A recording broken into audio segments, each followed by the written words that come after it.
Good day and welcome to Drew's Book Reviews. Today we are talking about the final book review of 2020. We are going to be going over and continuing with The Wheel of Time with Book 9, Winter's Heart. So Book 9 from the Wheel of Time TV series. The Wheel of Time TV series coming soon, but right now this is the book series, Wheel of Time. If you are interested in hearing what I have to say about Winter's Heart from the Wheel of Time, stay tuned. That is coming right up.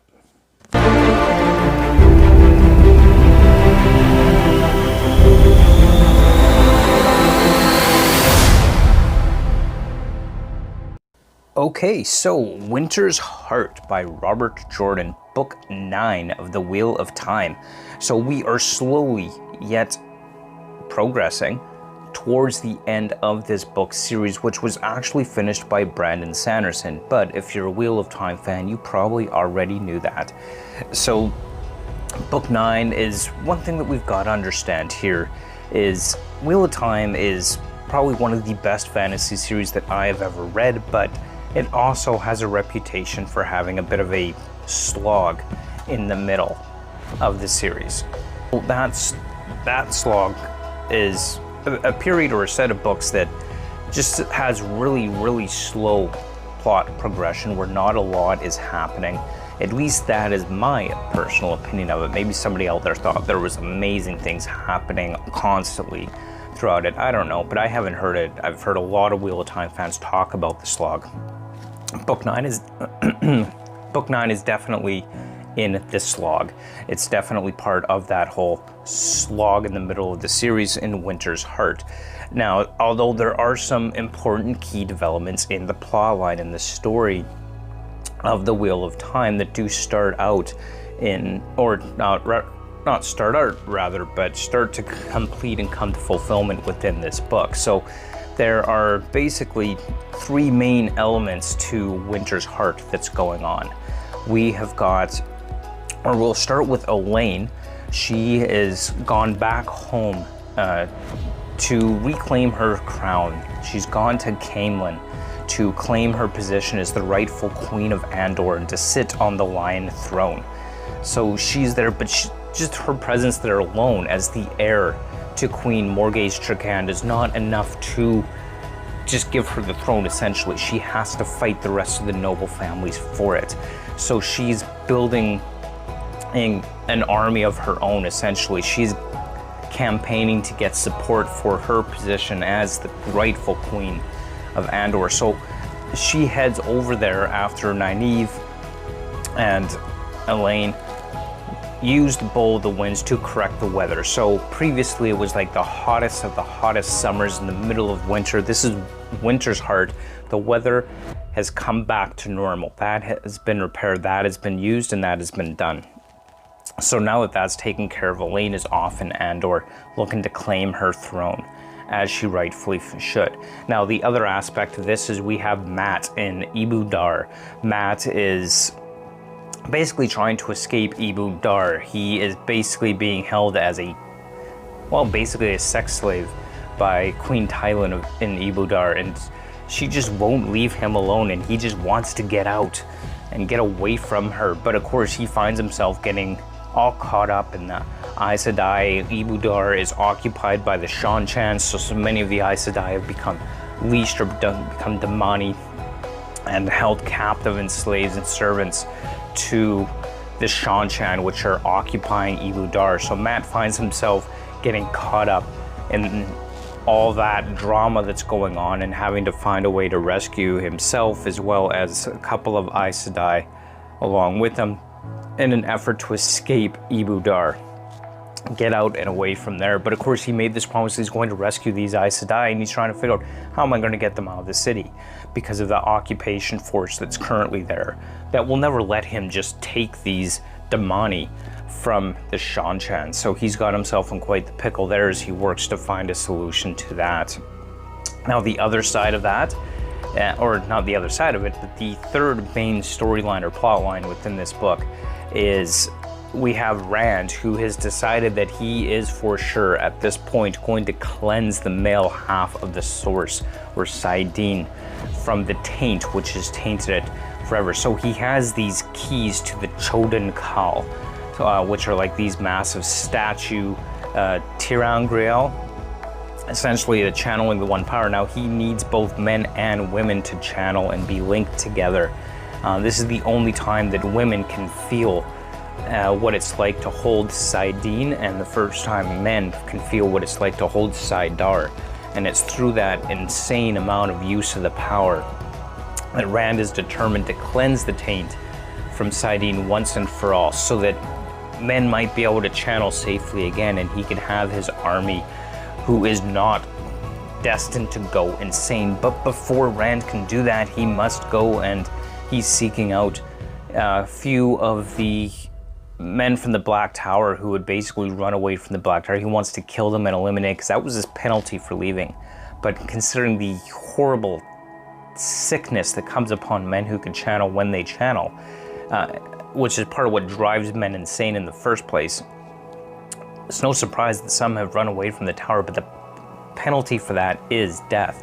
So you have these three different storylines going throughout this book. Now, that being said, when all said and done, it's, you know, three aspects of the story, but the particular events we're referring to, like Elaine is trying to capture her throne and, you know, sit on the throne as is her right, but it's very slow going as well. Like, we actually don't spend a lot of time with Elaine in Caemlyn. There's only a few chapters where she is kind of negotiating the game of houses, so to speak, and getting on with trying to secure her throne. But honestly, not a lot is happening with her storyline. And we do find out, and it's a quick spoiler, so if you want to jump ahead or stop here, that's cool too. But we do find out that Elaine is pregnant with, of course, Rand's child. So that's an interesting development within the story, of course, but beyond that, we don't really have much more to learn about that. Another interesting development that we have with Elaine, which this is right in the prologue, so it's not really a spoilery, it's literally right there in the prologue. It's the first thing you read, so it doesn't spoil the rest of the story by any means. But Aviendha and Elaine go through this ceremonial bonding to become first sisters, and which is an Aiel tradition or bonding ceremony. So they are now bonded in a similar type of bond that you might find between an Aes Sedai and a warder. Though it's kind of like that, but not really. I don't know. You read the book, you decide what it's like, but that's kind of my impression of what it's like as far as their bonding and their relationship goes. Overall, the particular plot points that develop within this greater story, I thought were really good. Like, I enjoyed those aspects of it, absolutely. But then there's so much of this book that just kind of seems to drag and slow down. Now, of course, Robert Jordan is known for his highly descriptive writing style, and that's fine. Like, that's not a bad thing. In general, I enjoy that. But this one, you could probably take half this book out, I think, and not really lose much with respect to the story of the overall plot developments within the story. So definitely I would not rank it as a top Wheel of Time book by any stretch of the imagination. That being said, keeping in mind that even the worst Wheel of Time book is still one of the best books. Overall, I really enjoyed this read. I'm reading it the third time. I mean, this is my third time through the series, so clearly I must enjoy it, right? Or I wouldn't keep reading it. But at the end of the day, like, it's not the quickest paced. It is definitely a slow burn with respect to the story and everything that's going on within the book. But exciting nonetheless. Like, the fact that the taint has been cleansed. Sorry, I guess I should have put a spoiler warning there. But I mean, come on, as soon as Rand said he was going to do it, even in earlier books, you knew it was eventually going to happen anyway. So if you haven't read up to this point, you know, sorry, but I mean, Rand's been saying he's going to cleanse the taint for quite a while. So this isn't new as far as the series goes. But at the end of the day, the developments within the plot and storyline within this series is still fun, still exciting, and overall still really enjoying it. Now, one other event that happens in this book, it kind of happens and then we kind of forget about it. So what I'm thinking is maybe a lot of this book could have been taken out and we had more focus on that, and that is Perrin's storyline. Perrin is basically on the hunt for his wife Faile, who has been captured by the Shaido Aiel, which is basically Rand's Aiel enemies. They broke off. They don't support him as he who comes with the dawn. They don't believe that he is rightfully in charge of the Aiel, so the Shaido broke off and basically became his enemies.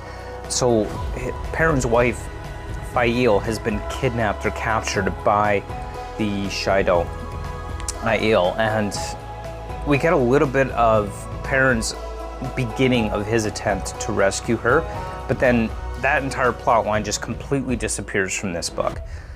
So that was kind of like, when are we getting back to Perrin? Well, I guess we'll just have to wait and see, and hopefully, and I know I've read this series 3 times, but it's been so long I don't remember what happens in what book, so it's kind of like reading it new again. But hopefully, in the Crossroads of Twilight, which is book 10, we will be able to see that storyline develop, because we want to see where Perrin's going with that, where Faile is going with that, and how that ends up. So it'll be interesting to see where we go from there.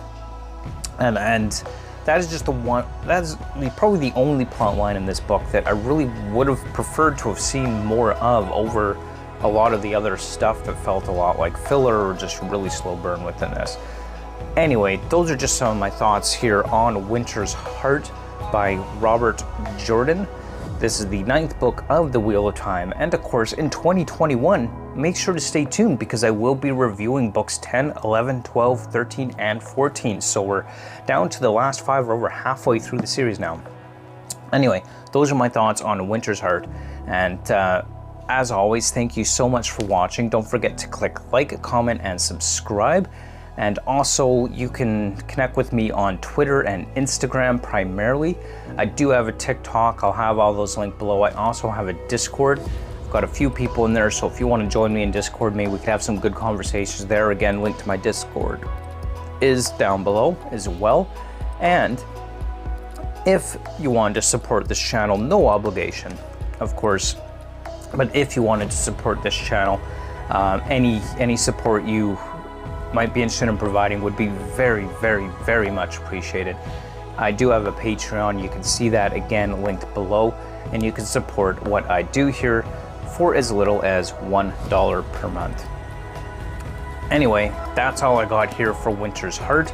And again, thank you so much for watching, and we will see you next time on the next episode of Drew's Book Reviews. Until then, keep on reading. Bye.